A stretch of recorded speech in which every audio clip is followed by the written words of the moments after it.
পোনপ্ৰথমে মই আপোনা হবক মোৰ তৰফৰ পৰা আন্তৰিক অভিনন্দন ও কৃতজ্ঞতা জনাইছোঁ। এই কাৰণে যে কোনো এজন সাংবাদিকে আজিলৈকে ইয়ালৈ আহি এইবিলাক স্নেপ লোৱাও নাই। আমাৰ এই ৰাইজৰ দুখীয়া ৰাইজৰ দুখ দুৰ্দশাৰ কথা বুজো লোৱা নাই।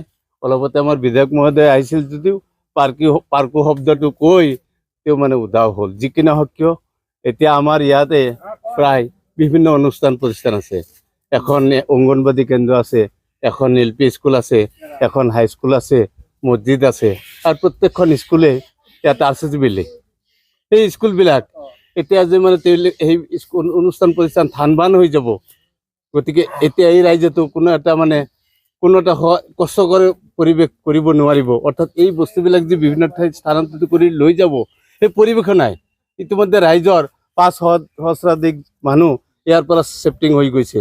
কিন্তু এতিয়া মোৰ এটা কথা বোধ হৈছে যে এই মানুহখিনি যেতিয়া হয়তো দৌলাহলৰ ঠিক দক্ষিণ ফালে গুচি যাব, তেওঁলোকে ইয়াৰ পৰা যোৱাৰ লগে লগে তেওঁলোকক ক'ব যে বাংলাদেশী।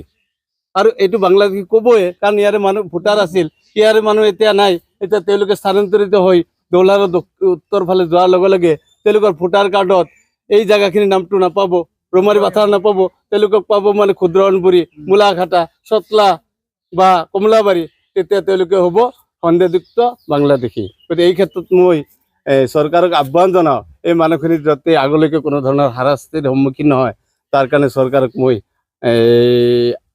আহ্বান ৰাখিছোঁ।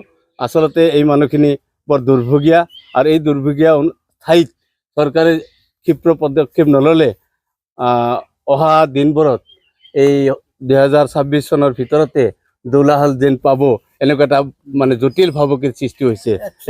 এই ক্ষেত্ৰত আমাৰ এই সীমাভাগী বিধায়ক সন্মানীয় মানে এই নাৰায়ণ ডেকা দেৱে তেখেতে এই জাগাখিনি অলপ চাই গ'লে, অলপ প্ৰটেকশ্যন দিলে নিশ্চয় অলপ হ'লেও এই ৰাইজৰ মহৎ উপকাৰ হ'ব বুলি এটা বিশ্বাস ৰাখিলোঁ। চৰকাৰকো তীব্ৰ পদক্ষেপ ল'বলৈ মই আহ্বান জনাইছোঁ, আৰু সকলোকে ধন্যবাদ জনাই এইখিনি কৈ মই সামৰিছোঁ।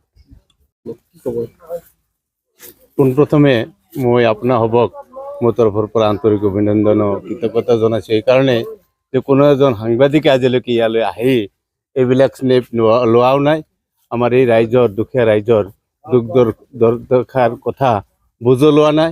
অলপতে আমাৰ বিধায়ক মহোদয় আহিছিল যদিও পাৰ্কো শব্দটো কৈ তেওঁ মানে উদাও হ'ল। যি কি নহওক কিয় এতিয়া আমাৰ ইয়াতে প্ৰায় বিভিন্ন অনুষ্ঠান প্ৰতিষ্ঠান আছে।